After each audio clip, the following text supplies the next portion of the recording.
आप सभी का स्वागत है हमारी नई वीडियो में। आज हम पढ़ेंगे प्रथम विश्व युद्ध और राष्ट्रीय आंदोलन। तो चलिए शुरू करते हैं। चलते हैं अपने पहले टॉपिक की ओर। हमारा नया टॉपिक है होम रूल आंदोलन। होम रूल आंदोलन की शुरुआत 1916 में हुई। इसके प्रमुख नेता थे बाल गंगाधर तिलक और एनी बेसेंट। इस आंदोलन का उद्देश्य था ब्रिटिश शासन के अधीन भारत को स्वशासन यानी कि होम रूल दिलाना। इस आंदोलन की प्रेरणा आयरलैंड के होम रूल आंदोलन से मिली। मुख्य क्षेत्र तिलक महाराष्ट्र में और एनी बेसेंट दक्षिण भारत में सक्रिय थे। दो अलग अलग होम रूल लीगों की स्थापना और संगठन हुआ। जन समर्थन मिला, जिसमें मध्य वर्ग, छात्र, महिलाओं का अच्छा सहयोग रहा। इस आंदोलन का महत्व, इसने गांधी जी के नेतृत्व से पहले राष्ट्रवाद को नई ऊर्जा दी थी। चलते हैं हमारे अगले टॉपिक की ओर। अगला टॉपिक है लखनऊ समझौता 1916। यह समझौता 1916 में हुआ। कांग्रेस का अधिवेशन लखनऊ में हुआ। इस समझौते का मुख्य पक्ष भारतीय राष्ट्रीय कांग्रेस और मुस्लिम लीग के थे। इसमें नेता तिलक, एनी बेसेंट कांग्रेस और आगा खान जिन्ना मुस्लिम लीग से थे। समझौते का उद्देश्य था हिंदू मुस्लिम एकता और स्वशासन की मांग करना। इस समझौते की कुछ राजनीतिक मांगे भी थी, जिसमें ब्रिटिश शासन से अधिक अधिकारों की मांग की गई। अलग अलग निर्वाचिका की स्वीकृति हुई। कांग्रेस ने मुस्लिम लीग की इस मांग को स्वीकारा। इस समझौते का महत्व था, यह समझौता हिंदू मुस्लिम एकता का ऐतिहासिक उदाहरण बना। चलिए चलते हैं हमारे अगले टॉपिक की ओर। 1917 की अगस्त घोषणा। इस घोषणा की तिथि 20 अगस्त 1917 को की गई। घोषणाकर्ता ब्रिटेन के सचिव एडविन मोंटेग्यू थे। इस घोषणा का उद्देश्य था भारत को धीरे धीरे स्वशासन प्रदान करना। पहली बार स्वीकार ब्रिटिश सरकार ने भारतीय स्वशासन की बात मानी। कांग्रेस के दबाव और आंदोलन का असर था। भारतीय नेताओं ने इसे अस्पष्ट और असंतोषजनक माना। ब्रिटिश जनता को शांत करने और युद्ध में सहयोग पाने का प्रयास हुआ, जिसका परिणाम 1919 में भारत सरकार अधिनियम की भूमिका बनी। गांधी युग। सन 1915 में गांधी जी दक्षिण अफ्रीका से भारत लौटे। 1917 में चंपारण सत्याग्रह के सक्रिय राजनीति में प्रवेश करा, जिसे पहला आंदोलन इनका कहा जाता है। अहिंसा और सत्याग्रह के मार्ग चलकर आंदोलन को मुख्य हथियार बनाया। जन आंदोलन, खादी, स्वदेशी और ग्राम स्वराज को बढ़ावा मिला। मुख्य आंदोलनों, असहयोग आंदोलन 1920, सविनय अवज्ञा आंदोलन 1930, भारत छोड़ो आंदोलन 1942। सार्वजनिक नेतृत्व, गांधी जी ने गरीब, किसान और आम जनता को जोड़ा था। धार्मिक समरसता, हिंदू मुस्लिम एकता के पक्षधर रहे। महत्व, स्वतंत्रता आंदोलन को जन आंदोलन का रूप मिला। हमारा अगला टॉपिक है भारत एवं विदेश में क्रांतिकारी। प्रारंभ 1905 के बाद युवाओं ने उग्र रास्ता अपनाया। भारत में संगठन, अनुशीलन समिति, युगांतर दल बंगाल में सक्रिय था। प्रमुख क्रांतिकारी भगत सिंह, चंद्रशेखर आजाद, राम प्रसाद बिस्मिल। प्रसिद्ध घटनाएं, काकोरी कांड 1925, असेंबली बम कांड 1929। विदेश में संगठन, गदर पार्टी जो अमेरिका में हुई, इंडिया हाउस लंदन में। प्रमुख विदेशी क्रांतिकारी, विनायक सावरकर, श्यामजी कृष्ण वर्मा, लाला हरदयाल।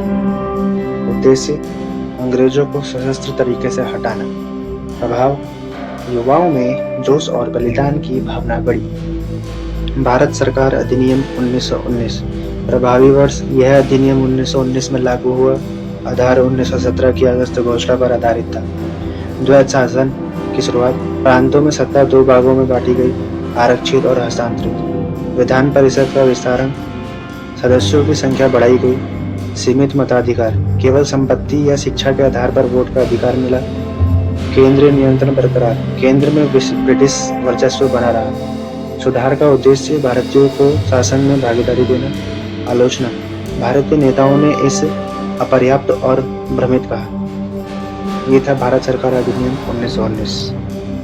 जलियांवाला बाग नरसंहार 13 अप्रैल 1919। नरसंहार 13 अप्रैल 1919 को बैसाखी के दिन हुआ। इस घटना का स्थल अमृतसर, पंजाब के जलियांवाला बाग में हुआ। कारण, रॉलेट एक्ट के विरोध में शांतिपूर्ण सभा हो रही थी। जनरल डायर का आदेश आया, बिना चेतावनी दिए गोली चलाई गई। मृत्यु संख्या सरकारी आंकड़ों में तो 379 थी, लेकिन असल में जो संख्या थी 1000 से ज्यादा लोग मारे गए। निष्क्रिय निकास, बाघ का एक ही संकरा रास्ता था, लोग भाग नहीं सके। राष्ट्रीय आक्रोश, देश भर में विरोध और रोष की लहर दौड़ गई। गांधी जी की प्रतिक्रिया, उन्होंने सरकार से सहयोग खत्म का आह्वान किया। खिलाफत आंदोलन प्रारंभ 1919 में मुस्लिम समुदाय द्वारा शुरू किया गया। उद्देश्य तुर्की के खलीफा की सत्ता की रक्षा करना। प्रमुख नेता अली बंधु, मोहम्मद अली और शौकत अली। गांधी जी का समर्थन, हिंदू मुस्लिम एकता के लिए गांधी जी ने आंदोलन से जुड़ाव किया। असहयोग आंदोलन से जुड़ाव, खिलाफत और असहयोग आंदोलन एक साथ चले। यह एक देशव्यापी आंदोलन था जिसमें पूरे भारत में मुसलमानों ने आंदोलन में भाग लिया। अंत 1924 में खलीफा के पद से हटाए जाने पर आंदोलन समाप्त हुआ। महत्व, एक आंदोलन हिंदू मुस्लिम एकता का प्रतीक बना।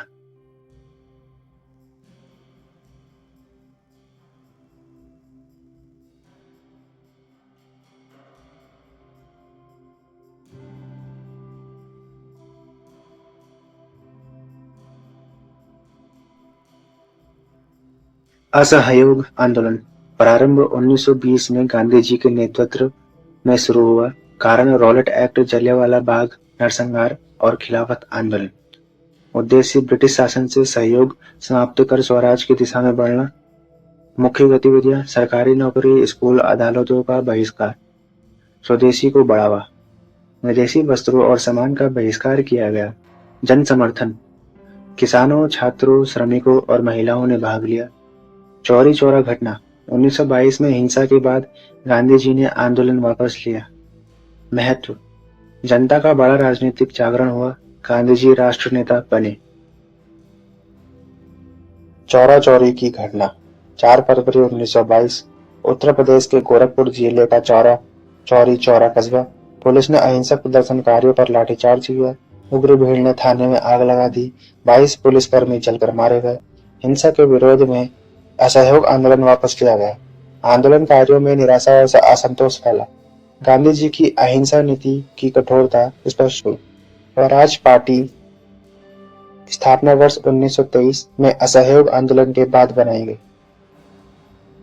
स्थापक नेता चित्तरंजन दास और मोतीलाल नेहरू। विधानसभाओं में प्रवेश कर सरकार की नीतियों का विरोध करना। रणनीति, संवैधानिक असहयोग के जरिए ब्रिटिश शासन पर दबाव बनाना। मुख्य मांग, स्वराज, प्रशासन की प्राप्ति। प्रमुख नेता विट्ठल भाई पटेल, NC केलकर, मदन मोहन मालवीय। विधानसभाओं में सफलता, 1923 के चुनाव में कई सीटें जीती। महत्व, कांग्रेस के भीतर एक नई राजनीति धारा की शुरुआत हुई। अगला बिंदु है साइमन कमीशन। घोषणा वर्ष 1927 में ब्रिटिश सरकार ने इसकी घोषणा की। उद्देश्य, भारत सरकार अधिनियम 1919 की समीक्षा करना। अध्यक्ष सर जॉन साइमन इस आयोग के अध्यक्ष थे। सदस्य, सभी 7 सदस्य ब्रिटिश थे, कोई भी भारतीय नहीं था। भारतीयों की नाराजगी, भारतीय प्रतिनिधित्व न होने के कारण विरोध हुआ। विरोध का नारा, साइमन वापस जाओ का नारा देश भर में गूंजा। लाला लाजपत राय पर लाठीचार्ज। लाहौर में प्रदर्शन के दौरान गंभीर चोट आई, उसके बाद उनका निधन हो गया। परिणाम, इस आयोग की रिपोर्ट से पहले ही नेहरू रिपोर्ट 1928 सामने आई। मोतीलाल नेहरू रिपोर्ट 1928। प्रस्तावना, साइमन कमीशन के विरोध में भारतीय संविधान का मसौदा तैयार किया गया। नेतृत्व, मोतीलाल नेहरू की अध्यक्षता में समिति बनाई। प्रमुख उद्देश्य, डोमिनियन स्टेटस के तहत स्वशासन की मांग। समान नागरिक अधिकार, सभी को समान अधिकार व स्वतंत्रता देने का प्रस्ताव।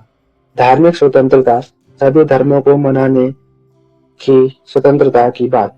सांप्रदायिक निर्वाचिका का विरोध, सभी के लिए संयुक्त निर्वाचन क्षेत्र की सिफारिश। मुस्लिम लीग की असहमति, अलग निर्वाचिका न होने के कारण समर्थन नहीं मिला। महत्व, यह भारत का पहला संविधान प्रस्ताव था जो भारतीयों ने खुद तैयार किया। जिन्ना के 14 सूत्र, कुछ मुख्य सूत्र लिखे गए हैं। उद्देश्य, मुस्लिमों के राजनीतिक अधिकारों की रक्षा करना। धर्म की स्वतंत्रता, सभी को अपने धर्म पर चलने और प्रचार करने का अधिकार। अल्पसंख्यक सुरक्षा, धार्मिक, सांस्कृतिक और राजनीतिक अधिकारों की गारंटी। मुसलमानों को पर्याप्त प्रतिनिधित्व, सभी संस्थाओं में मुसलमानों का उचित हिस्सा। सांप्रदायिक निर्वंशिका, मुसलमानों के लिए अलग निर्वाचन की मांग। संस्कृति और शिक्षा की स्वतंत्रता, मुसलमानों को अपनी संस्कृति व शिक्षा बनाए रखने का अधिकार। शरिया कानून, मुसलमानों को अपने धार्मिक कानूनों पर चलने की छूट मिले। स्वशासन में भागीदारी, मुस्लिमों को स्वशासन में समान भागीदारिता मिले।